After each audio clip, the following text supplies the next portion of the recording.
Man, this is going to be fun today. I'm looking forward to this. Me too. I don't think I've seen the two of you together in, man, I don't know how long. Yeah, Yeah. it That's, it's been since Ocean Way, I think. yeah, That Oh recording. gosh. Yeah. yeah. Yeah, Yeah. When we did that project for that, yeah, Roger, was it the Roger Breland thing, wasn't it? No, yep. Michael It's from Catt. Mike Cat. Mike Oh, Catt. Mike That's Cat. right. Yeah. Yeah. That's right. Before he Yep. passed. Yeah, that's right. That's hmm right.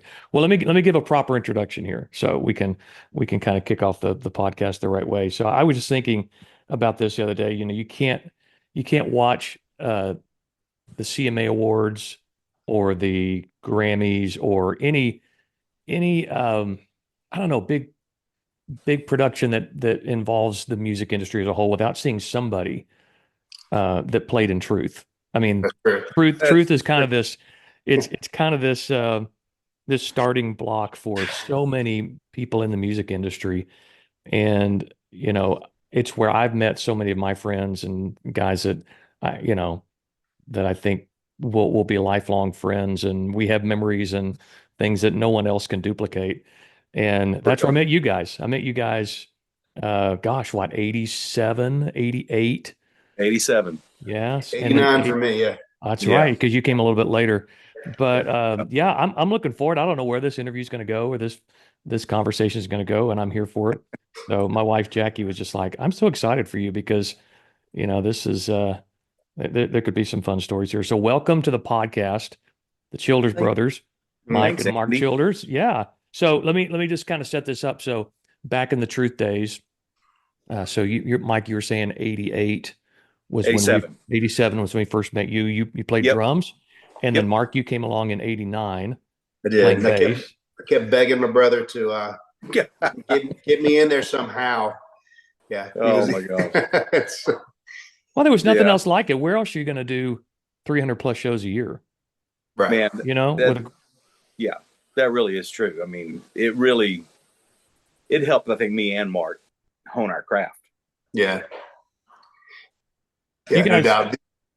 yeah, Yeah. you guys, yeah, go ahead. Sorry. Yeah. Like I was not that great of a bass player when I came in there, and I thought I was better than I was, and then quickly realized from the North Texas horn players that I was not. Oh my Like, gosh. okay, well, Yeah. then but everybody helped. I mean, it was, yeah. By the end, I felt better. Well, Yeah. you can't survive more than a few months out there if you don't know how to if you don't know how to play, if you don't know how to sing, if you don't know how to adapt and grow.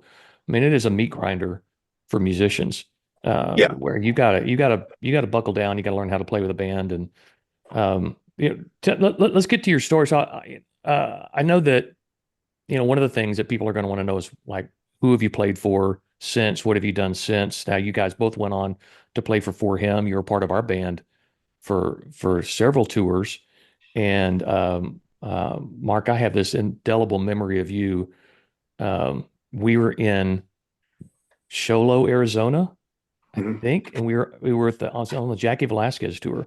Mm. Jackie was opening for us, and it was cold. I think it was snowing, and it was an outdoor Oh, I remember that. event Oh that night. gosh, yes. Yeah. And you had like this hoodie pulled all the way over your face. You had cut out fingers of the tips of the fingers of your gloves, Yeah. and were playing. I just remember you just being like completely huddled like this playing. None of it helped. Yeah. Yeah. It's so And cold. it was literally snowing. Yeah, it Yeah. really was. Yeah. Snowing as we played. That was Yeah. yeah. Well, let's go back a little bit. Let's go back to, I'm kind of all over the road here. Let's go back to you guys and your childhood. I think your parents have two of the great Southern names of all time, Clyde and Thelma, and Clyde always and loved Thelma. when they would come around, and just two wonderful, wonderful people. Let's just talk about growing up and being musicians, and how you knew that this was something that you wanted to chase with your life. Well, you want me to start, Mark? Sure. Um, we come from a musical family. Mom played piano and they both sang, led choir in church and stuff. And I remember going over to a buddy of mine's house, Trent Allen, in Wilson, North Carolina. I was 7, 8 years old. He had a drum set. And he was like, sit down, play it. And I did and fell in love. And I knew I wanted to play the drums. I didn't know to what extent, of course, but I wanted to play the drums. And so mom and dad got me a drum set. They eventually built a room away from the house because it was so loud. Well, thank God for supportive parents that do that, but gave me a place to practice. And actually Mark started playing the drums. Drums was his first instrument as well, because it was there. Yeah. So that didn't last long though, because it was Mike's drums. He's like, you got to figure something else out. Well, we had gone to our family lives in Elizabeth City, North Carolina. My mom's side of the family. At the church there is a guy named Doug Simpson, who played anything with strings, and he played at church we were a small church, played at church every weekend. And we got there, and I don't know if it was Mark or me or somebody showed interest in bass. He's all, let me teach you guys. So he taught us both a little bit of bass guitar. Mm-hmm. And I found it, I liked it a lot. And I wanted to buy the bass player's bass who was going to church and didn't. But then Mark was interested too and got a bass for it. I don't know. How old are you, Mark? Probably 8 or 9, 10 at the most. But it was it was one of those Sears Roebuck basses that, it's your first bass, but it really isn't. Yeah. But I didn't really take it. Even then, I didn't really play. I didn't play. Like, I just didn't practice to do anything. And convinced my dad to give me a real bass. And so Clyde got me a real bass that I should have kept right now. It's worth a ton of money right now. But I sell my basses all the time. But yeah, so that's that. But Mike, getting me off the drums showed me one time you remember Don Kirshner's Rock Concert or Midnight Special with Wolfman Jack? Remember those TV shows? Midnight Special, yeah. Yeah, so the band was on there, and the bass player, he's like, that's what you should do. And so ever since then, I was really interested in like, just because I took to it quicker than anything else, and of course pace is easier than anything else, right? but no, it was kind of, I fell in love with it then, and then he and I got to play together years later, and it all worked out great. Yeah, but that's what when I got into Truth with you, Andy, through Mark Harris, basically. Right, y'all were roommates in college, right? We were college roommates, and we had known each other for a bunch of years before that in college, and Mark got the call to be in Truth. I had auditioned for Truth a few years earlier, went extremely well, but they hired Kevin Newton. Right. That's who was there when I got there. Yeah. That's right. And so I got the call from Roger to come out when Kevin was leaving. And John Thorne came out to play bass after West Tuttle. Yep. And after John, we needed a bass player. And I was like, well, let's hire my brother. And me and Mark had never really even played together. Had we, Mark? Am I wrong about that? No, we had only done this one. Remember General Assembly? Oh, yeah. That's right. Yeah, the one song.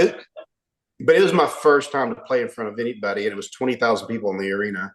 Oh, and wow. There's like millions watching on TV, and I was freaked out just thinking about it. So it was like deer in the headlights, out of body experience, kind of just like play through the song, and it went fine. But man, I realized then, it was like, okay, I got a lot to learn to be able to handle this.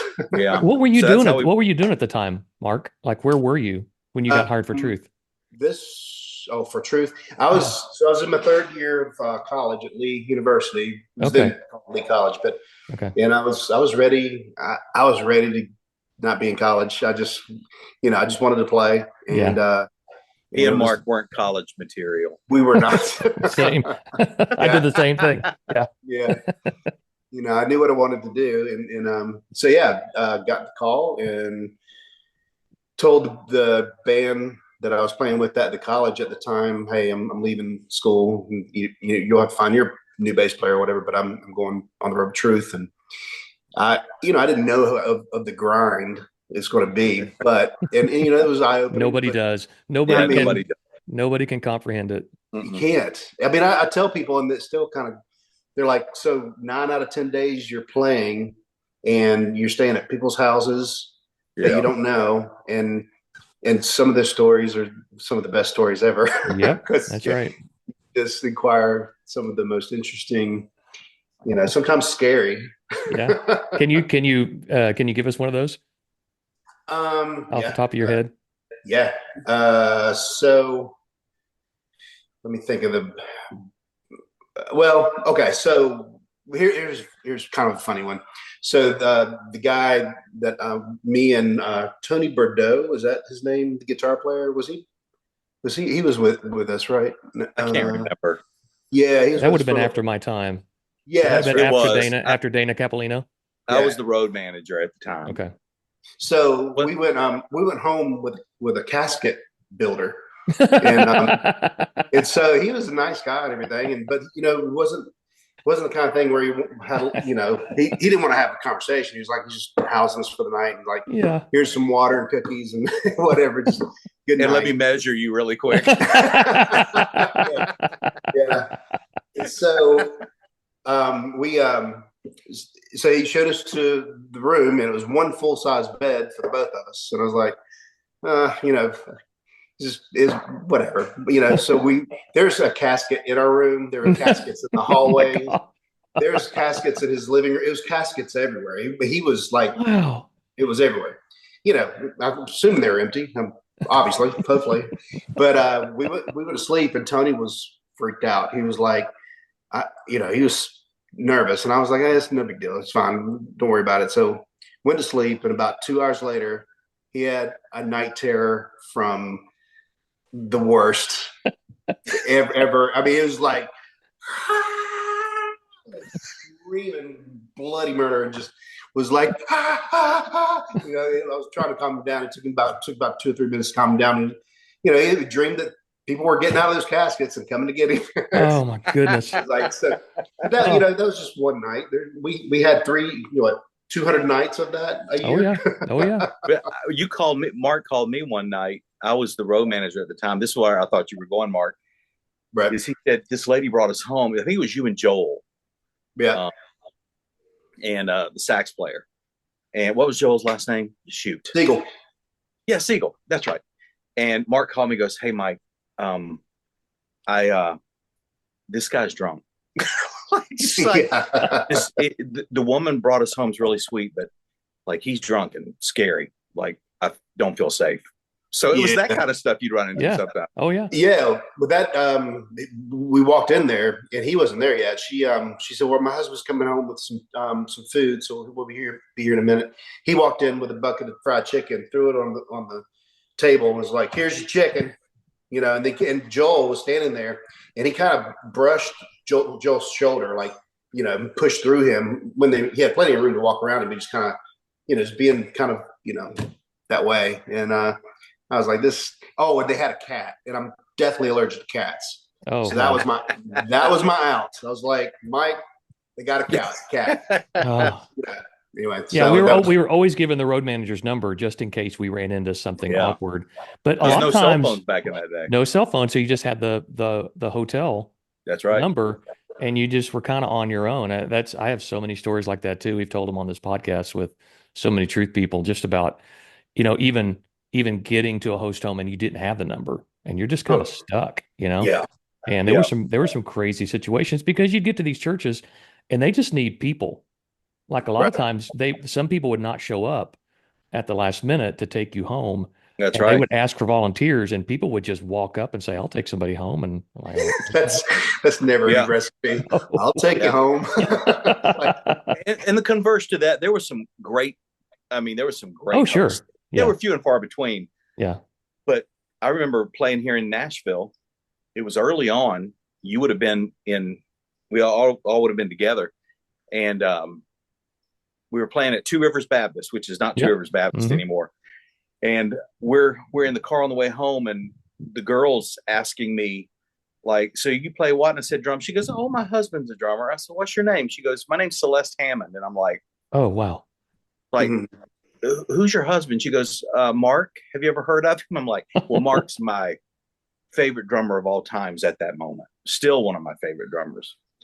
And so I go home, and Mark comes home from a session, and he stays up till like 2 a.m. talking to me, half Wow. falling asleep. But it means the world to me that this guy who's an icon in this town, who is played on everything, Yeah. uh, in the 90s, 80s, and 90s, is talking to me and invites me to a session later, which I take him up on, and just all that stuff that's so great that Truth could provide, Right. as well as just terrible host songs. Yeah. There was a good side of Yeah. that too. Yeah. Yeah. I was just hanging out with Marty this weekend. I got to see him up in Colorado, and Oh, that's awesome. he invited me to come speak to his classes there at Valor, and Oh yeah. we got into just some true stories. People were asking like what it was like touring in those days, and we were like, honestly, I don't know how a group like Truth could operate these days, just because of social media, and there was nowhere to post any of these stories, or Yeah. it would be terrifying to have to live that kind of life in today's environment, because there's just so many crazy people out there. But like you said, to me, it's the 10 really terrible host home stories that outweigh the Oh yeah. 1,000 that were actually really Right. good and really decent Yeah. and really Sure. good people. But Sure. that was what Truth was. I mean, Truth was a bonding experience, and you had to learn how It to was. get along with people. I think it was a really great way to, be able to prove yourself, to say, I could do this for a living. I could go out with a band.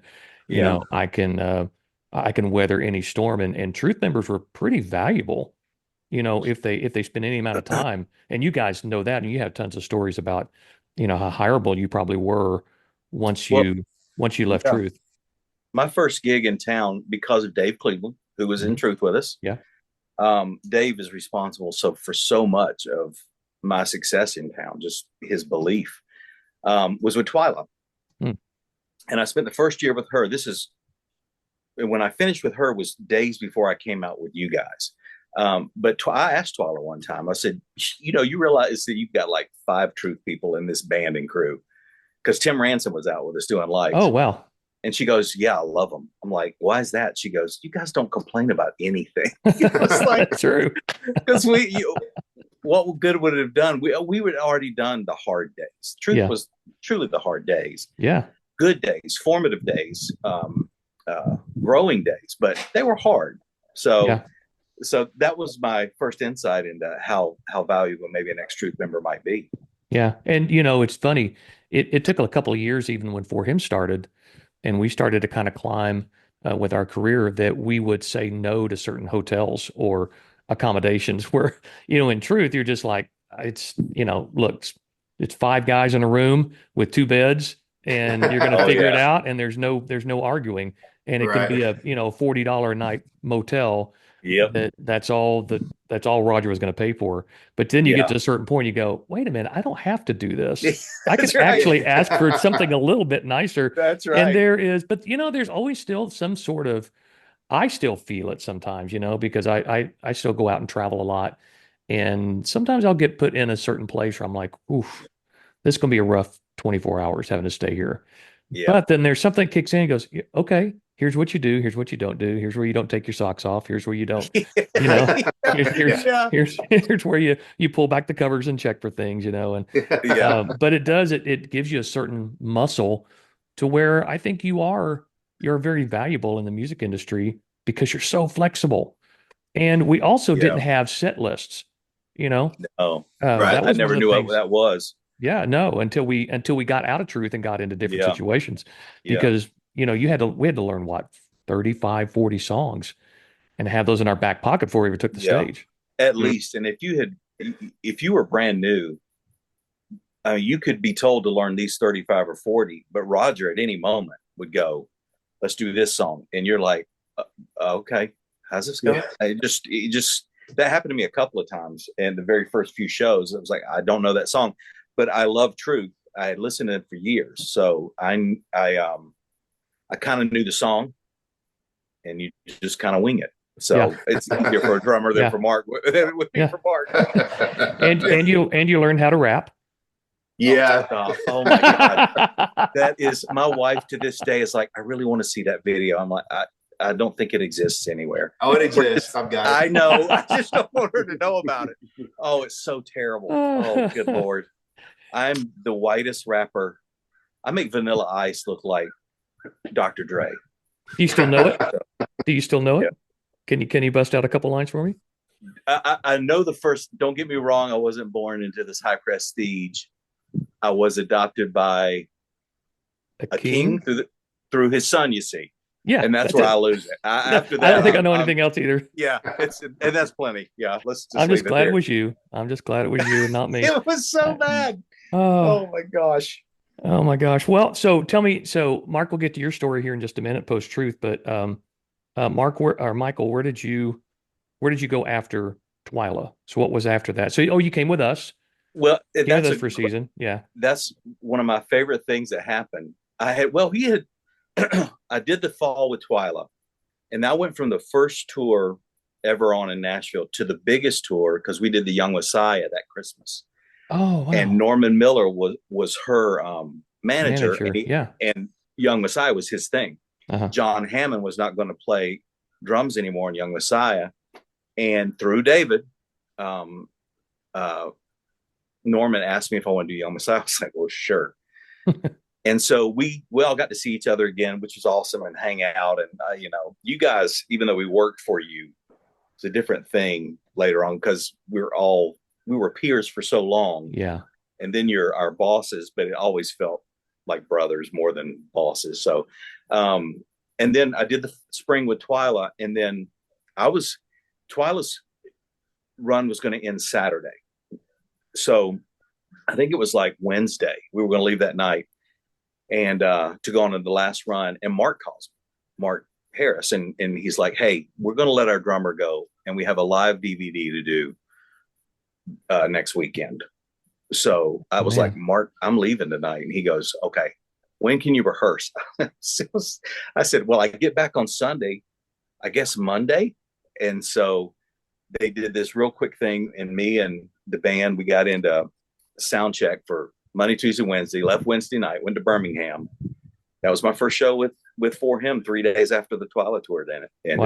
Wow. And that's how we hooked back up with each other. It was, and I spent 5 years with you guys after that.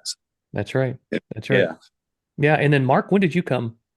You got out of Truth, and there was a massive changeover. So we left, the four of us left. Yeah. There were a bunch of people that exited in 1990, and there was a huge changeover in the group. Yeah. I didn't leave. So y'all left in 1990. I didn't come to Nashville till 94.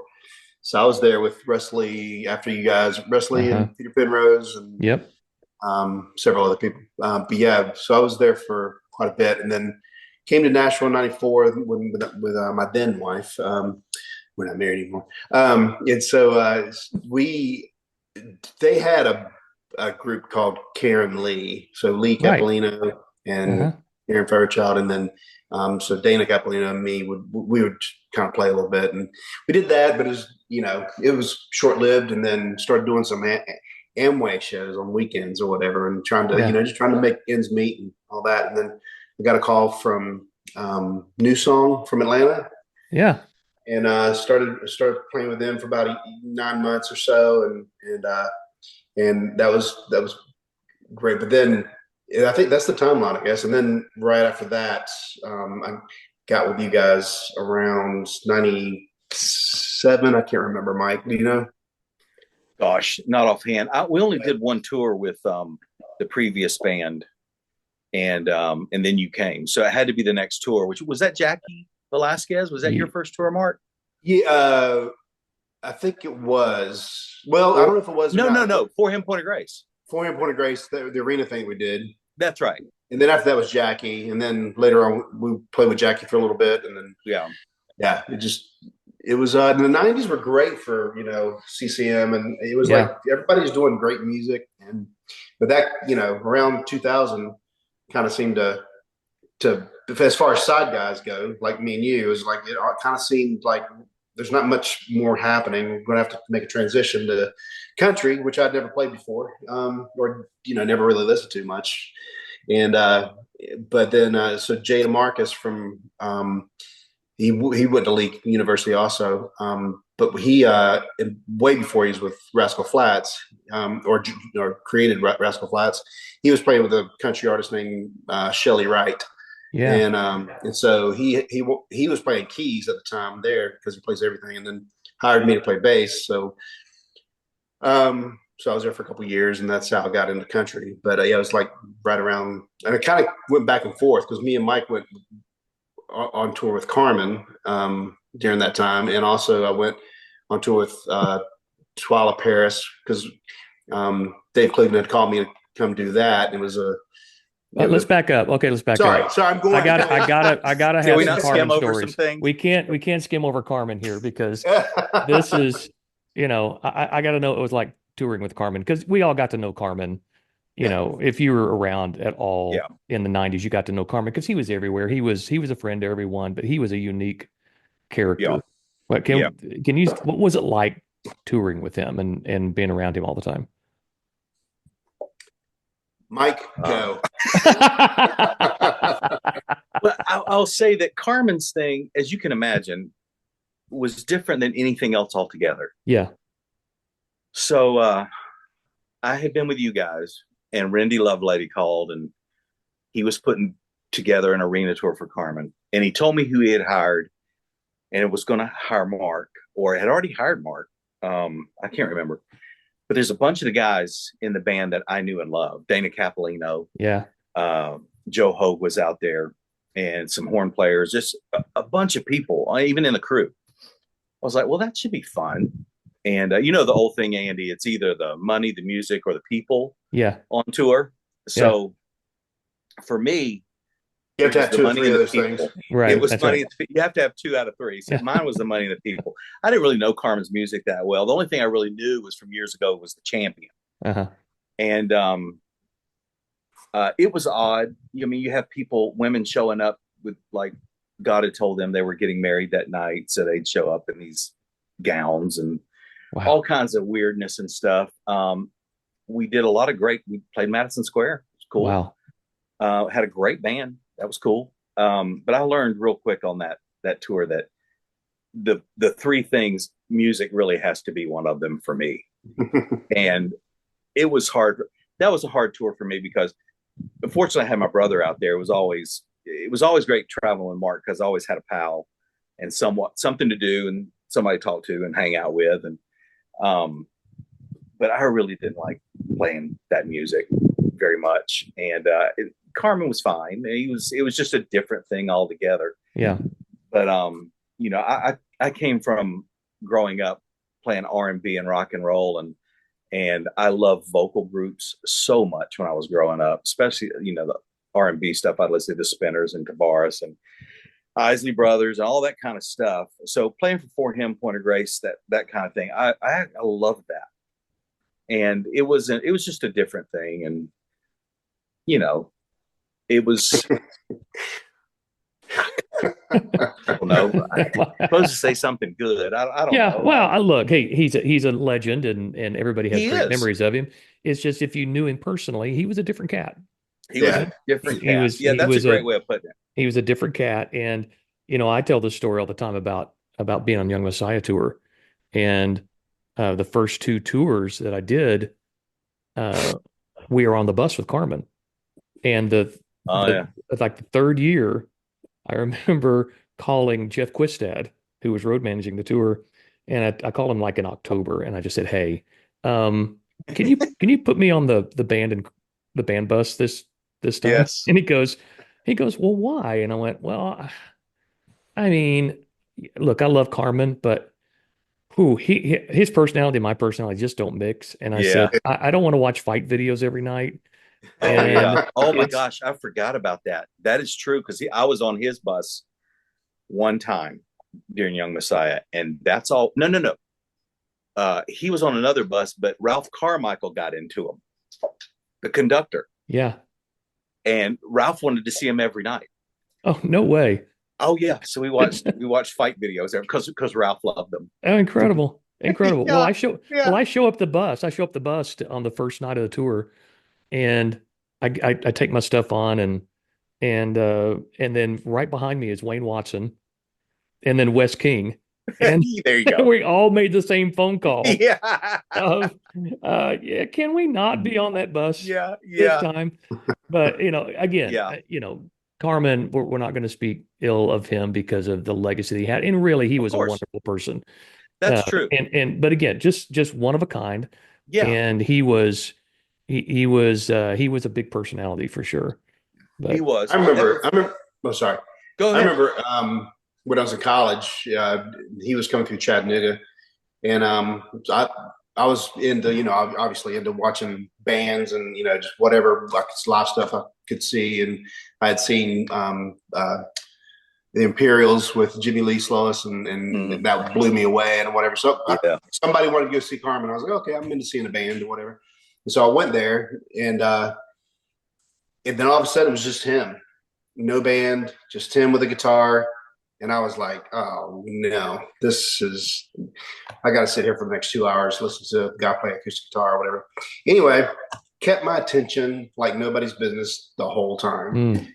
Couldn't believe it. Like I was way into it. You just had that charisma that not a lot of people have, but he had great charisma. And I think that's why he's so successful in what he did. But he was always really nice on the road. He made us go listen to devotions every day at 3:30. I got my own devotions that I do, but I was like he wanted to have but it was totally fine. But yeah, he had a lot of charisma, and it was obviously noticeable. And Yeah. he was a good guy. Yeah. Yeah. Mark, I want to change subjects here. But Mike, you had knee problems. I remember at some point in truth because you weren't playing live drums for a long time, and there weren't a lot of. I mean, a lot of it was necessity because we're playing small churches Yeah. in these wooden buildings, Mhm. and the sound control was something that was always an issue with truth with the horns, and sometimes had to put the horns in a back room, because they would blow the place away. Yeah. And you ended up developing some knee issues, didn't you, during that time? Yeah. I still have them. In fact, it's one of the things that led to me quitting playing. Um, but when we were in Truth, I had these Roland drums. They were triangles, but they were literally built with 3/4 inch plywood. And then on the other side of it said Roland, looked real nice, but it was 3/4 inch plywood. Yeah. And no matter what you're hitting that with your foot, how many times a night? Thousands of times a night, 330 nights a year. Yeah. It takes a toll. At least the way I played, it took a toll. And I didn't really notice at first, but about my fourth year, Mark will remember this. I was really hurt. Like things were not good. And I was starting to lose control of my right foot. And so I brought acoustic bass drum out, filled it full of foam and put a trigger on it. And that really helped. But that was kind of, the damage was done. Yeah. And so for the rest of my career, it was something I fought, sometimes more successfully than others. And by the time I quit playing, I was 49. I was playing with Danny Goki at the time. And I should have been having the time of my life because Danny is a great singer. He had a great record. It was country. He was in his country music phase at the time. And put on a great show. And had great people out. Should have been having the time of my life, but I was not enjoying it. And I just, it led to that. So, and now I haven't played in years just cause it hurts just to play. And there's no control there. I can't land where I want to. Yeah. And, which was when we did that recording at Ocean Way for Mike Cat, it was tough, man, just to make it work. That was the last time you played, right? That was the first time in 10 years, and that was the last time since. Wow. So, but to be able to do it on a live recording, I mean, that's pretty impressive because you were always known as a human metronome. I mean, that was one of the things that everybody knew about Mike Childers, the drummers, was you were human metronome, and we could always count on you to just keep the train running down the tracks consistently. Yeah. I appreciate that. I never felt that way. because I always looked up to drummers who I thought were, and the Scott Williamsons of the world and Benny Caliutas and stuff. But I you know I tried my best. I can tell you that my brother is one of the best drummers ever. Like I played with great drummers, and I promise you, it doesn't feel any different. It's Mike is, and what's great. We were on tour with Don Moore one time, and Mike wouldn't call himself a soloing drummer or whatever, but and I never played with him in any kind of situation like this in particular, but Don would just like all of a sudden just look at you and go, "Hey, solo." And so Mike took a solo, and it was a Vinnie Caliuta solo. It was not. It was. That's a brother's love. I mean, I remember the middle of it going, "Oh, I need to be counting," because I was like, normally I won't count. I just kind of feel it, but all of a sudden he turns time around, and I'm like, "Oh, no, okay, 3, that's 3, 4, 1." So I'm having freaking out, like I gotta find one, But it felt great, and But what's great about Mike also, and he will lead you. He will let you know where you're supposed to come back in. He will lead you back in, and it'll be an obvious kind of thing. And it's he's not going to say this stuff obviously, but he is one of the great drummers. And so just so everybody knows.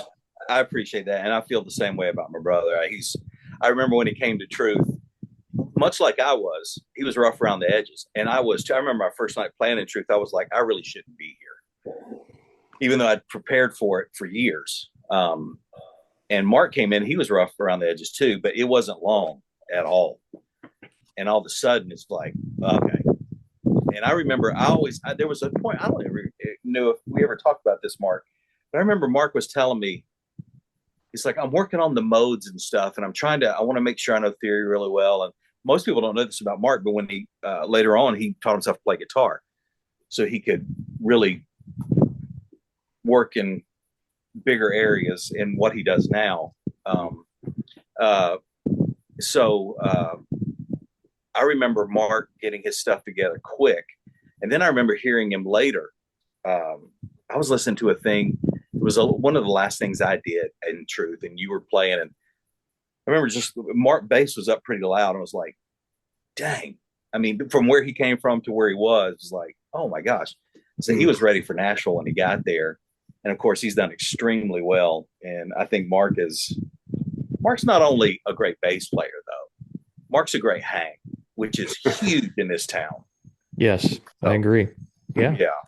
Yeah. I'm glad that you guys are, that you still love to hang out together and play together. I know you don't play together anymore, but the relationship that you guys have had is awesome, because I don't know, there's a lot of brothers that don't have that. And especially they're in the music industry together. And it's always been cool to see the way you guys have been close all these years. Well, I'm not sure we would have had that without music. Yeah. I mean, right. Who knows? I could have, went to NC State to go into their pre-dental program. Oh, I didn't know that.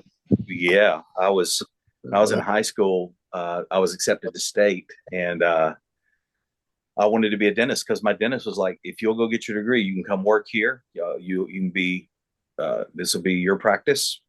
Eventually I was like, okay. So I was going to do that. And then went to league instead. What did you say? I was saying instead he went on with Truth and made $30 a week. That's exactly right. I sealed my fate, right? Did you start at 30 a week?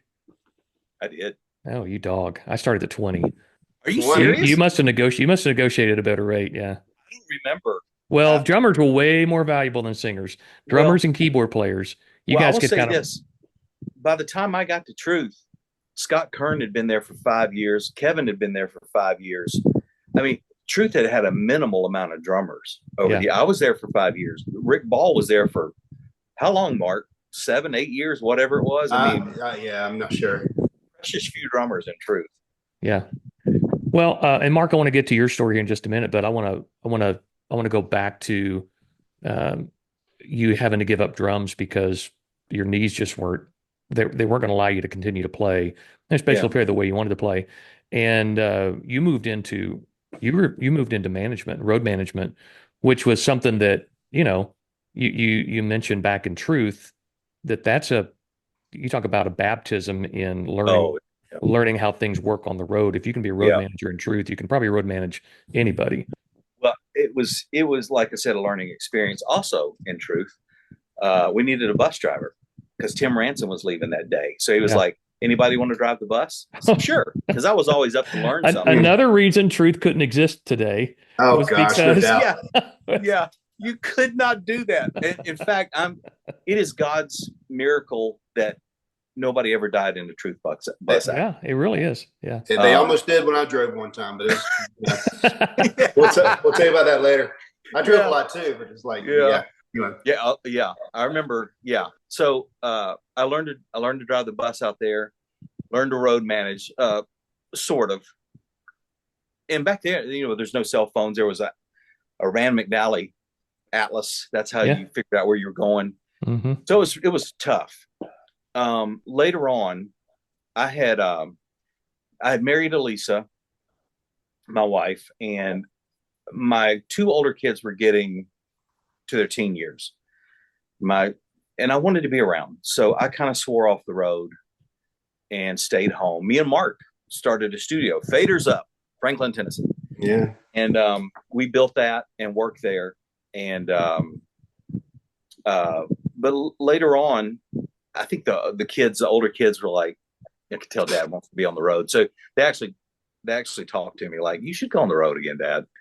And Randy Lovelady called and said, "Hey, I just got hired by Danny Goki to to uh,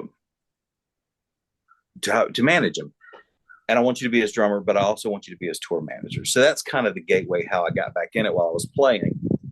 So I did that for a couple of years, and then Carrie's manager, Ann, a couple of years later, and this is what was crazy is it was a Sunday night. I came home from a Danny gig and told Lisa, I was like, I don't want to play drums anymore. It hurts. I'm tired. I'm not having any fun. And I just don't want to do it. And she goes, "Okay, that's fine. Well, what are you going to do?" I was like, "I don't know. I don't know." And the next day, Ann calls because of my brother, and says, "Hey, we've got two people coming off of Idol this year, country artists, a boy and a girl, and they're both like 17, 16 years old." And I said, "Well, let me stop you right there. I don't want to road manage a girl, a 16-year-old girl. I don't think I'd do well there." She goes, "That's good because I got somebody for her.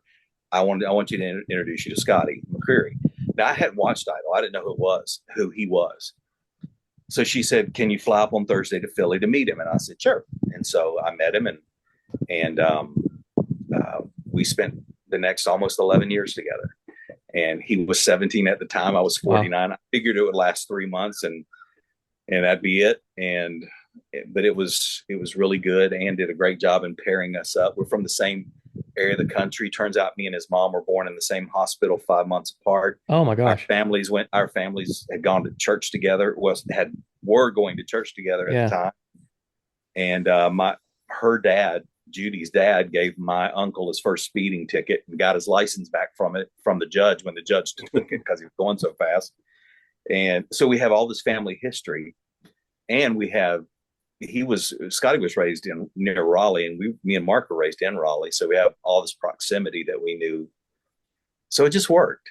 And I got back into tour managing then. I didn't think it would last long. I figured I was burned out with drums, but would want to take it back up. But I think I enjoyed tour managing as much as I did playing, because I think really the thing I loved about traveling so much was not so much the actual playing. It was just the hang with everybody. Yeah.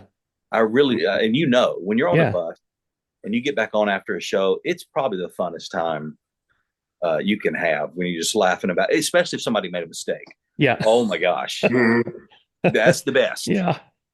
So yeah, that's how I got back into that. Well, and you probably were kind of a father figure to him, or a mentor of someone who'd done it for years, and yeah, I think so many great tour managers were former musicians themselves and touring musicians. Yeah, and it was so helpful to have that background, I'm sure, to especially help younger artists navigate what they were about to walk into.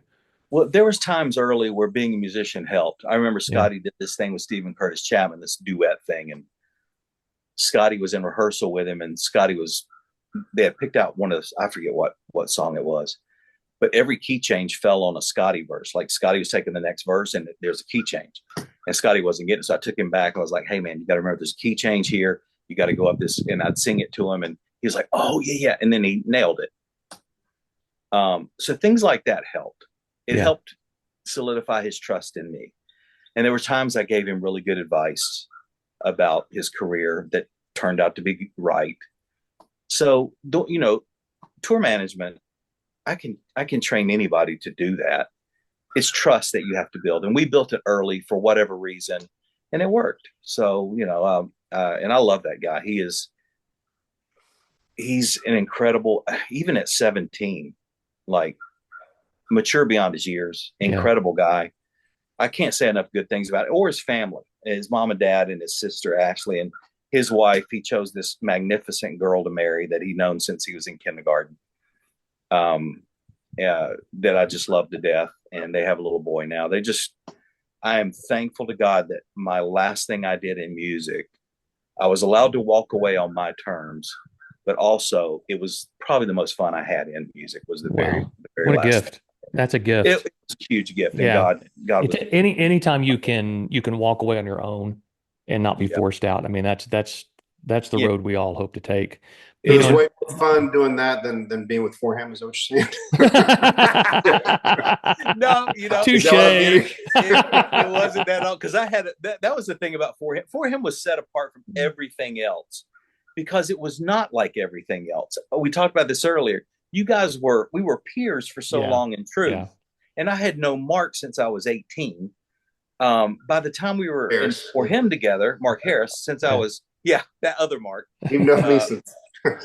So when we got there, it was unlike anything else because it was just a hang. It was easy. Mm-hmm. It was like it was a brotherhood. I never went out to a movie with Twila or Carmen, not because they're not great people, but but I did with you or Kirk or Mark or Marty or all of us, or that was different from everything else because it was so personal. I loved it. For Him's music was awesome too. It was tracks were great.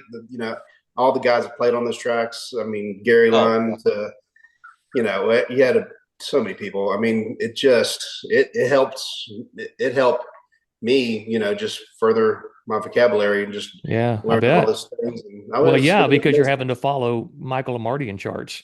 Oh, with four key changes in a bridge. Yeah, and sometimes he would use he'd play key bass on his stuff, and I was like, oh, that's the end of real bass guitars then, I guess, because that sounds unbelievable, Yeah. And I took up key bass because of it, and which is a skill you do have to have now. It's something you've got to have in your repertoire. So Mike's career for the last decade or so has been behind the scenes. Yours definitely has been the opposite. Becoming a member of Carrie's band and traveling with her pretty much since the beginning, right? Did you kind of start out with her?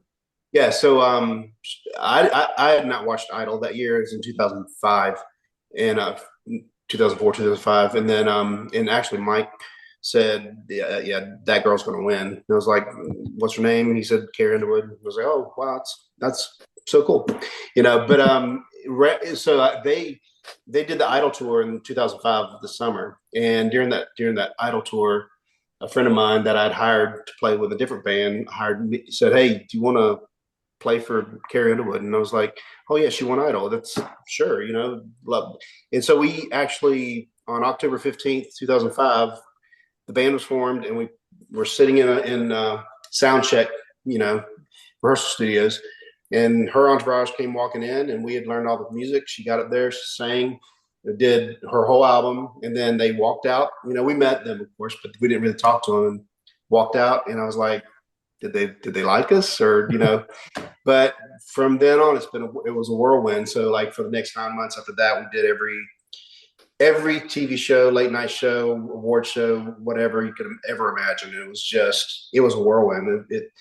It was crazy. And I playing on Letterman 4 or 5 times, playing Saturday Night Live 2 times, and just all the stuff. And it, at first, super nervous because you're like, this is unlike anything, I've experienced. I've been on Letterman once before that with my brother and with a girl named Shelly Fairchild. And so I had a little bit of a taste of what the other pressures would be. And, right. But it was, I mean, honestly, like Carrie and her camp, they've always been amazing. And so I was hoping it'd last 2 years, because that's the longest anything has ever lasted for me. And then it got to be 5 years and 10 years. And now next year it'll be 20 years. So incredible.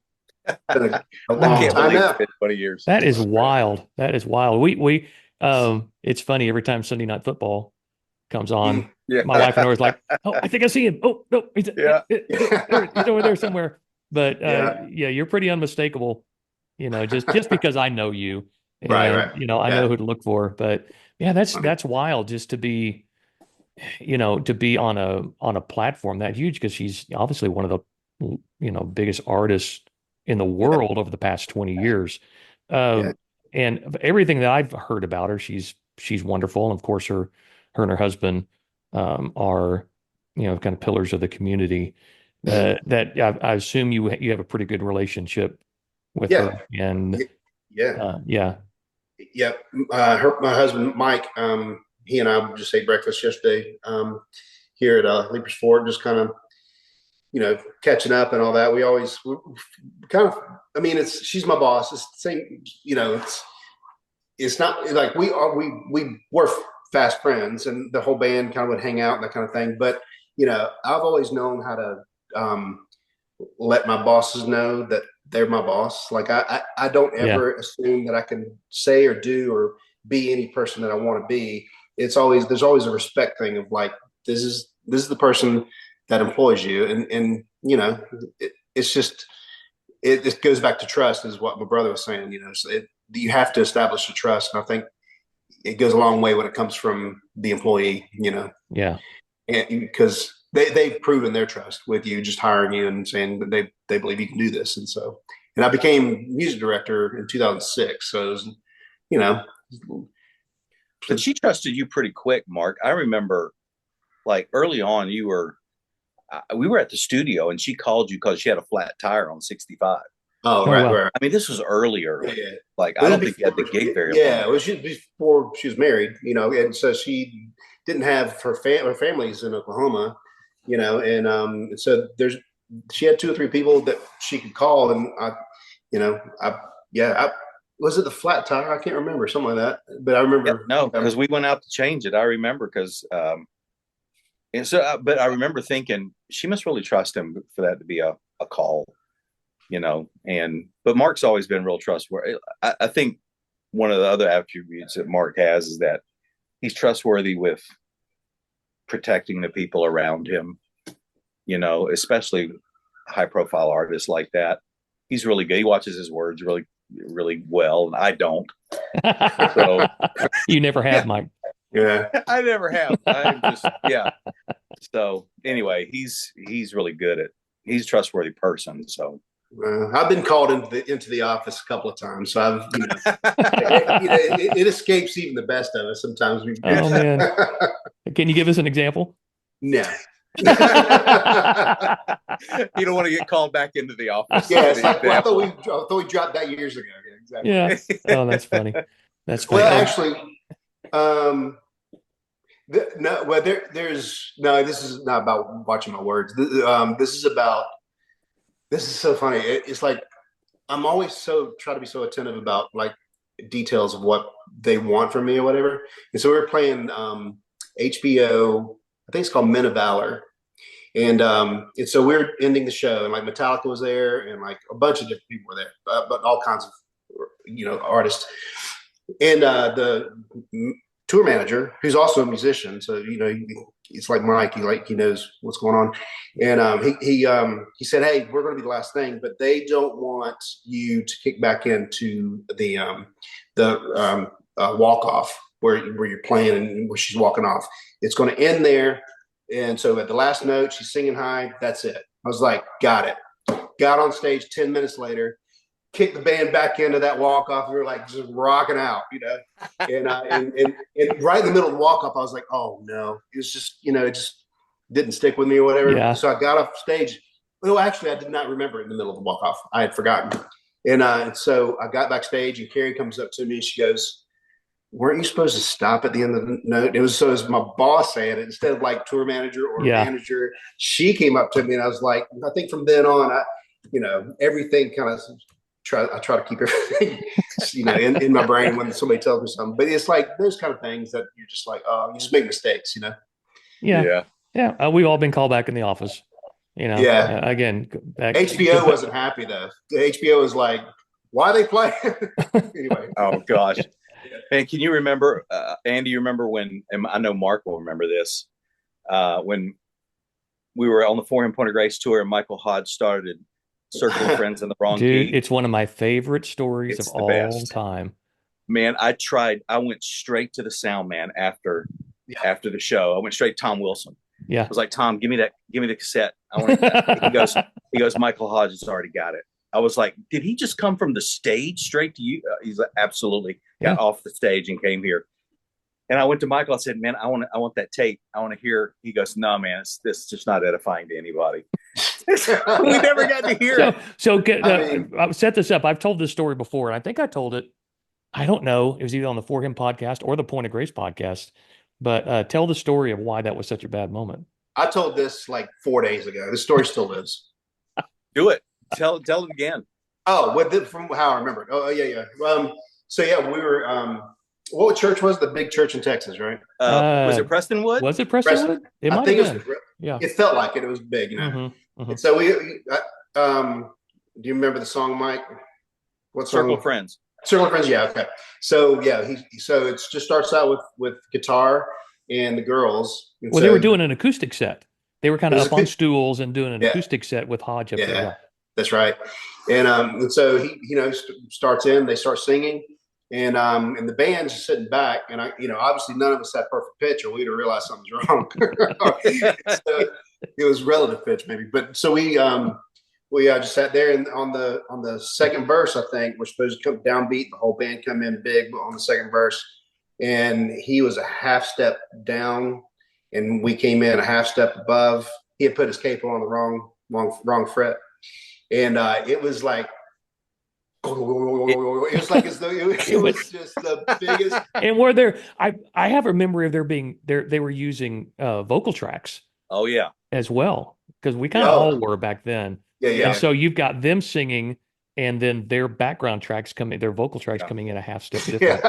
Yeah. It was. We didn't stop. We played through the whole song like that, right? Because did we ever stop? No, we stopped because we did. Okay. I remember the girls started looking around at me because I was the band leader at the time, and I'm like, yeah, it's bad.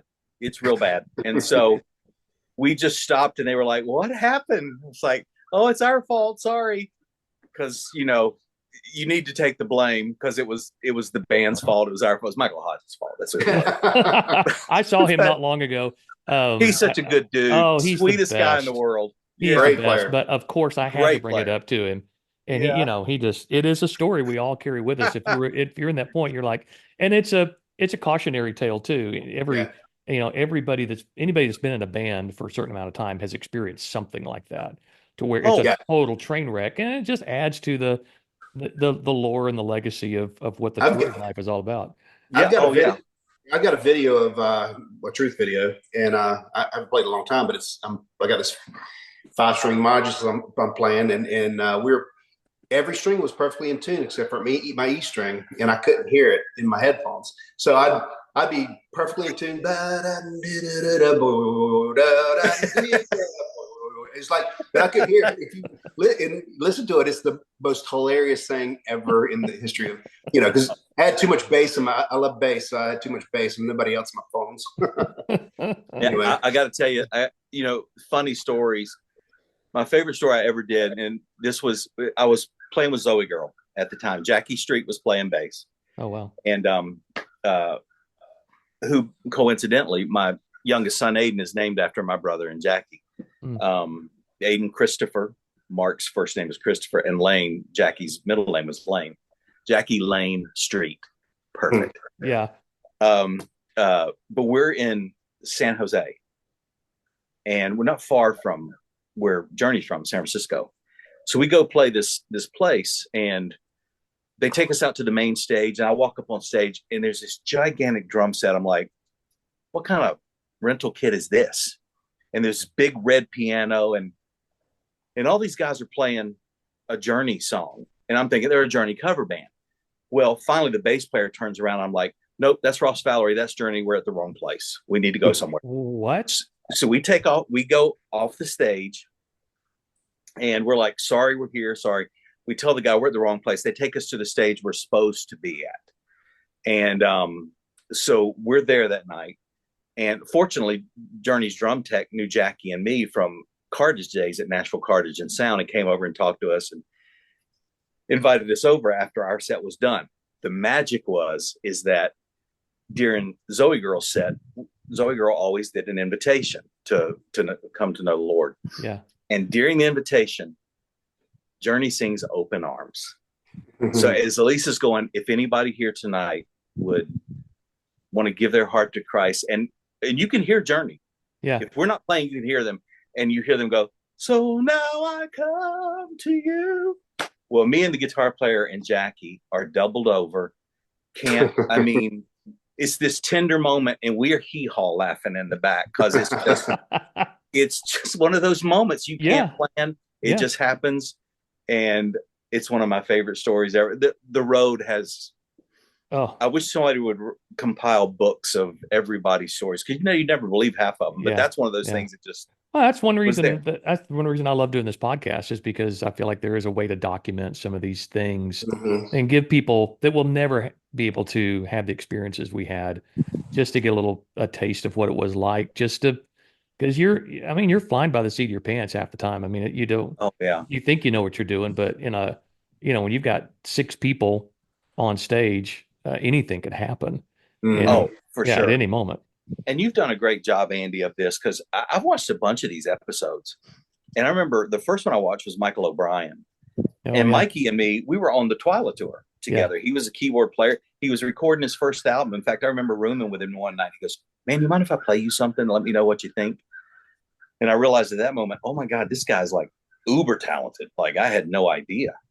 But I texted him. I was like, is this still Mikey O'Brien's phone number? And we texted for probably 30 minutes just catching up, and I love that. And I watched the Point of Grace interview, and Jackie and Russ Taff and all these people we played for and with through the years. It was fun to hear some stories that I knew, but from their perspective, and then stories I didn't know at all. It was really cathartic. Cool. I think it's cathartic, again, to just like this, as much as, I have my MO is here to get a podcast. I just love sitting down with the two of you. It's an excuse for me to call you guys and say, hey, can we just reminisce for a little bit and tell some stories? And it's happened, a lot of this is, like you just said, calling Michael just to go, hey, let's reconnect again. And I can't tell you how many people now I just have regular text conversations, or, when I come to Nashville, we'll run into them of like, oh, now we've kind of had that little buffer conversation that we haven't had in 20 years. And it feels like we're friends again. And we have this connection again that was kind of lost when we all went our separate ways. And which is the sad secret of the road, is that you may spend a year, 2, 3 of your years of your life with somebody and never see them again. And you're very close. But life just happens in the music industry, and people go their separate ways. People go do different gigs for whatever reason, and you disconnect. And that's sad, because I've met so many great people on the road that I really loved, and you don't get to see them anymore. Well, and even people maybe you had problems with, or it didn't end well. Sometimes again, it's cathartic to have these conversations, just to go, we weren't the closest back then, and maybe we had a rough time together, but we figured it out. Jody McBrayer and I were like that. There were just some things that, and we talk about that there were some competitive issues with us that tended to split our relationship. But you talk years and years later, and you're older, and you go, oh yeah, you know what? That's because of this, and we're all different people now. And it's Yeah. great to be in the same room or be in a conversation like this. And I just got to say, I've taken enough of your time today. I know you guys got things to do, but I'm you know, retired, dude. you're, I got my first Social Security check last month. oh my So gosh, I got, yeah, that's how incredible, old we are. I got to go incredible. buy some eggs. I got eggs right back here in this chicken house, Mark. You just come get them. Well, let me just leave with a couple of my personal favorite memories of you guys. Of course, Mark with the cut off gloves in the snow in Show, Arizona, just trying to stay warm and Oh not my miss a gosh. not miss a note. And then Michael, Mark, you'd said something about Mike turning the beat around in a Oh, drum solo. That was one of my favorite little things to digs on the other three guys. oh, Remember, it was in it, Chattanooga. yeah, well, we did it I more think it than was once, Chattanooga. and it was on the song Land of Mercy. Oh And yeah. Yeah. I would Oh look at you and go like this. no, no, no. You're right, Andy. I'm Yeah, thinking of something else. You're right. yeah, I would do this, and you would turn the beat around Yep. in those in the bridge, I think. Yeah. Yep. And I remember the guys would look at me like, whoa, like what are you doing? Like, and I would just laugh and you I would love. laugh. And then, but the I band knew love what you that. were doing. And those are I, those are the fun things to me when you know Yeah. somebody and you have a yeah. relationship with them. Yeah. And then I remember, I've told this story before, but I remember having a cast on my foot. Yeah. Oh And yeah. I couldn't get it off. I wouldn't have, there was because I broke it in like Georgia and I'd had it on for 2 months and it was ready to come off, but I couldn't find a doctor in any other part of the country that would take it off. And so Yeah. you guys, I remember the two of you, and I don't remember who else was in the room, maybe Robbie Maddox or Yeah. somebody like that. Maybe. Yeah. And you guys had, Gotta you get it saw this, off. what I remember. Yeah, I remember you had a saw. One of you had a saw, the other had wire cutters. Mm-hmm. And one of you just said, let me know if you feel something. And How in a little crazy. motel room, you Yeah. guys sawed my cast off, and I'm forever Just. grateful for the Children's Mm. Boys for Yeah. getting me out of my walking cast. Yeah. Man, I forgot about that story. Oh Uh, my gosh. I remember doing that. I yeah, also remember how small when somebody gets a cast off, how yeah, small the leg or the yeah, arm and is the when you ankle and take all that that. down there. Yeah, Yeah, it's always like, wow, and that's and cool. I'm sure it smelled so bad. Oh, it did. Yeah. Yeah, because Cats. it was Yeah. in the middle of summer. But man, you guys are Yeah. always so dear to me.